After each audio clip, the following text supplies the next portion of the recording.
Hello guys, today is Saturday the 28th of July and I'm in part 3. That's part 3 of my 3-part OneWorld Trip Report series. I'm really happy to be here in Frankfurt finally after flying on Iberia's Airbus A350 followed by LATAM's Boeing 787-9 Dreamliner. The only flight left for me today is to travel on my home airline, British Airways, and today I'll be travelling on their Boeing 767-300 jet that they've got. They're phasing the jets out at the moment, so at the moment Bravo November Whiskey Alpha and Bravo November Whiskey Bravo have both left the fleet now. They've gone off for scrapping, unfortunately, so there's only a select number of flights that are operated by 767s left now. It is a sad state of affairs, but I'm going to go on them. And I'm going to try one out. This is my first ever 767 flight, and I really can't wait to try it out. I'm going to be flying in the premium economy / business class seats, so I'm really happy about that. And I really can't wait to show you what this trip report has to offer. It is my home airline, British Airways. I've never flown them before because I've never actually had enough faith. I've always heard bad reviews about them, but I've never ever heard a good review about British Airways, to be all honest. I've never heard one, so it's always put me off going on them, from the seats being uncomfortable, the lateness of the flight, to the M&S food that you buy on board, which doesn't seem right for a national carrier. However, I'm going to make my own judgment when I fly on the plane today. So today we're going to be flying on British Airways flight 903, Boeing 767-300 from Frankfurt Airport through to London Heathrow, because today, guys, part 3, I'm going home. See you later.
My initial impression of the Boeing 767 of British Airways was very good, actually, to be honest. The seat back, there you go, the seat back tray table was quite good, and it had a wide selection of magazines to offer. The seats were very good. These were the premium economy seats that you used to be able to get on the international flights. This aircraft is very old now, so it is showing its age inside, but for a flight that's only going to take just over an hour and a half, I really could settle down and enjoy the flight. No in-flight entertainment, but I didn't think that I needed it. I had everything I needed right there in front of me. A couple of good magazines and a few of my own equipment and entertainment that I brought on board. The flight was brilliant, absolutely brilliant when I first boarded, and I was very, very much welcomed into the cabin, which, considering I was flying economy, was one of the best things I needed, definitely.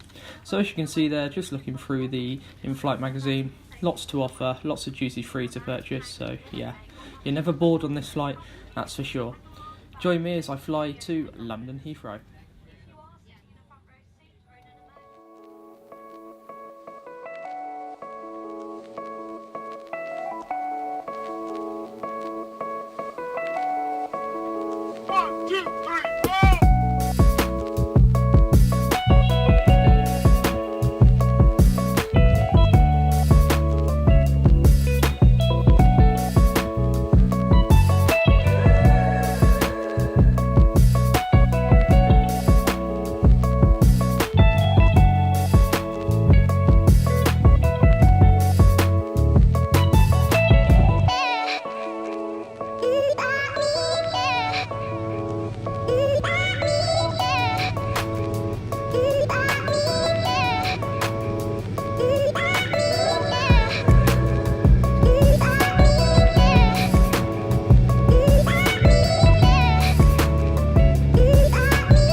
Hello guys, and this is the end of it all. This is the final part you'll have from me of this mini trip report series, this OneWorld 3-part trip report series where we travelled on Iberia's Airbus A350, LATAM's Boeing 787-9 Dreamliner, and finally British Airways Boeing 767-300 Bravo Zulu Hotel Charlie today that we travelled on. So this is it. This is the end of it all. My final review on exactly what happened, as well as exactly how it all went. So today's Boeing 767 unfortunately turned up around 2 hours late at the gate in Frankfurt. This was due to a change of equipment, we were told by the pilot. So as soon as I got to the airport, we were let known that the flight would be delayed boarding. We weren't told how long, but it turned out to be as much as 2 hours. So the original 767 that was operated my flight, or was going to operate my flight, obviously went tech at the gate. So they had to switch it round to Bravo Zulu Hotel Charlie, and that one ended up taking me back from Frankfurt. We left Frankfurt just under 2 hours late. So it was pretty bad, to be honest. Given all the circumstances, it was pretty bad. The flight was smooth as anything until we got anywhere near the United Kingdom. The weather in Frankfurt was actually quite nice, wasn't too bad for flying. As you would have seen, it was a really, really good flight. If I was going to rate all of the flights that I've just been doing, so the 3 flights that I've just done, if I'm going to rate them from best to worst, this is my official opinion on the best. So the best would have been the LATAM Boeing 787-9 Dreamliner. That thing has a superb business class, unlimited legroom, absolutely brilliant seat design. The cabin crew were second to none. They were helping us nuts, everything on departure. So they would be up there at number 1. Number 2 would be British Airways. I'm going to say that now. Number 2 is British Airways. I'm not being biased or anything, but number 2 is British Airways. They were a brilliant carrier. Although the aircraft arrived late, that's because it went tech. That's nothing that the airline could help with, unfortunately. These aircrafts are old. They're going out of service soon. When I got on the plane, the ex-business class seat was superb. And being able to film, they were perfectly fine with all the filming stuff. And being able to go into the cockpit at the end of the flight, the pilot was more than happy to have me in there. So they would definitely be number 2, despite you having to pay for in-flight meals. I don't agree with that. However, I would still rate them better than Iberia. Now Iberia, and I've been over this with you in the previous trip report about them, rude, didn't really care about me. They weren't really interested in me. They were just interested in getting the job done. No. As an airline, no. I'm never going to be flying on them again. I can make sure of that right now. I only flew on that for the A350. And for the fact that it's Iberia, okay, fine, yeah. It was a good flight. It was fine. I'd rate that flight 5 out of 10. So that's how I thought about that. Anyway, after that, that's just it, really. That is exactly how it went. So unfortunately, Iberia are at the bottom. That is exactly how it has to be sometimes. And I did my best. I did my best to try and to review them, and that's unfortunately where they ended up. So yeah, top to bottom, LATAM, British Airways, and then Iberia right at the bottom, unfortunately. So that's how it happens to be. Today's flight, once again, brilliant flight, brilliant cabin crew, very helpful, very intuitive. The pilot was quite funny, coming on the microphone and letting us know of everything that happened, keeping us updated on every part of our journey, getting us landed in 40-knot headwinds and crosswind landings. Superb. He had a real talent for that, so we didn't even have to hold. He sweet talked his way through ATC the entire way, and that is by quote what he said. I'm going to sweet talk ATC into getting us landing. That is exactly what he said, not me just trying to make it sound like this is a pretty little world. That is exactly what he said. Anyway, so yeah, it was a really, really good flight, and I do recommend British Airways for short haul, even though they have that little disclaimer about you only get food in business class, you won't get food in economy, you have to pay for it and whatnot. If you're only flying on the plane for an hour, who cares? Just grab a bite to eat at the airport or just do something. I didn't really need any food. I'd had breakfast. I still landed in time for lunch, so yeah. All in all, it was a really, really good flight. So yeah, that is my number 2. And number 1, LATAM, and number 3, Iberia. So there we go. All in all, that is how it went. Anyway, I really do hope you enjoyed this trip report. If you have, please do leave a like and a comment down in the comment section below. Also, please do subscribe for more content. There will definitely be more content on its way. The next trip report that I will be doing will be on the Caledonian Sleeper in first class, London Euston to Glasgow Central. That's in a few weeks' time. That will be coming out sometime in September. So please do stay subscribed for more trip reports here on LM Trip Reports. Finally, one last thing, a little teaser for September. My next aeroplane trip report will be on the Virgin Atlantic Boeing 747-400. It will be from London Gatwick to Montego Bay, and I'll be trying out the V room at London Gatwick 2, so the exclusive lounge that you can use. I'll be flying on the top deck in premium economy on the way out, and in economy on the top deck also on the way back. So yeah, there will be 2 really good trip reports there for you, and I really can't wait to fly on the 747 for the first ever time, similar to the 767 for the last ever time, probably too. So I really can't wait for that. Anyway, thank you guys for watching. I really do hope you have a good rest of your day. Don't forget to hit that subscribe button. I'll be seeing you later. Bye bye.